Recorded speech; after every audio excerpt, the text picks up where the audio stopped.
అందరికీ నమస్కారం.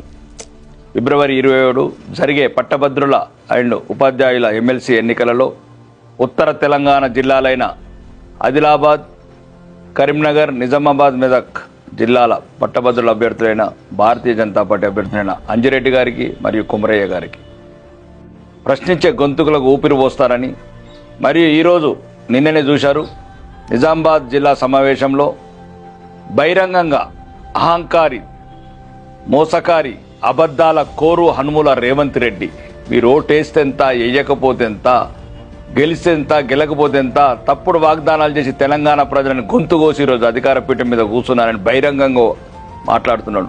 కాబట్టి ఈరోజు తెలంగాణలో సంవత్సరం 15 నెలల నుంచి జరుగుతున్న సుమారు 400 మంది రైతులు, 60 మంది హాస్టల్ విద్యార్థులు, 100 మంది ఆటో డ్రైవర్లు మరియు చేనేత కార్మికులు మరియు నిరుద్యోగులు ఆత్మహత్యలు చేసుకున్న ఈ కాంగ్రెస్ ప్రభుత్వం వల్ల మళ్ళీ మీరు తెలివైన వాళ్ళు, చదువుకున్న వాళ్ళు, ఉపాధ్యాయులు, జాతికి అన్ని దిశ చూపిస్తున్న వాళ్ళు, మీరు మళ్ళీ ఆ పాములకు పాలు పోస్తే మళ్ళీ వందలాది మంది రైతులను చంపుతారు, వందలాది మంది విద్యార్థులను చంపుతారు, నిరుద్యోగులను చంపుతారు.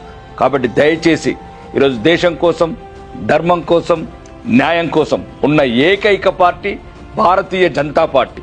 భారతీయ జనతా పార్టీ అభ్యర్థులైన అంజిరెడ్డి అండ్ కుమరయ్య గారిని మీ అమూల్యమైన ఓటేసి తెలంగాణ సమాజం మీ వైపు చూస్తుంది, సామాన్యులు మీ వైపు చూస్తున్నారు, పేదవాళ్ళు మీ వైపు చూస్తున్నారు.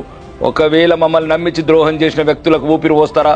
లేదు, ఈ దేశం కోసం, ఈ ధర్మం కోసం, మీ సమస్యల గురించి ప్రశ్నించే ప్రతిపక్ష గొంతుకులకు ఊపిరి పోస్తారా? మీరు ఆలోచించుకొని మీ పవిత్రమైన ఓటు భారతీయ జనతా పార్టీ అభ్యర్థులైన అంజిరెడ్డి గారికి, కుమరయ్య గారికి ఓటేసి గెలిపిస్తారని మనస్ఫూర్తిగా కోరుకుంటూ మీ పైడి రాకేష్ రెడ్డి. బోలో భారత్ మాతాకి.